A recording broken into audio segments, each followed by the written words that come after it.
Hello everyone, good afternoon. সবাই কেমন আছেন?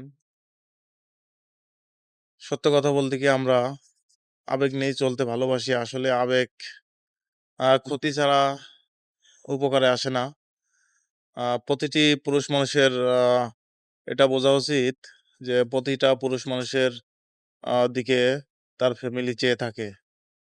সে হোক ব্যবসা করুক অথবা চাকরি করুক, যাই করুক না কেন, আ তার ফ্যামিলি কিন্তু তার দিকে তাকিয়ে থাকে। যে দিন শেষে যে টাকাটা দিবে, পরিবার খরচ হতে পারে, সাংসারিক খরচ হতে পারে, যেকোনো সুবিধা-অসুবিধা হতে পারে। সব মিলিয়ে কিন্তু তারা তাদের সেই ভাই হোক বা বাবা হোক বা আ হাসব্যান্ড হোক, তাদের দিকে কিন্তু তাকিয়ে থাকে।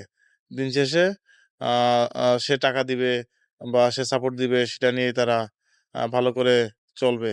তাই আমাদের প্রতিটি পুরুষের বোঝা উচিত আমরা যে কাজ করি না কেন, যেকোনো কাজই করি না কেন, আ আমাদের বোঝা উচিত যে আমাদের পিছনে অনেক আ লোক তাকিয়ে আছে।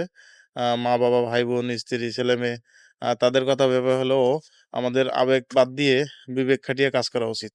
Thank you.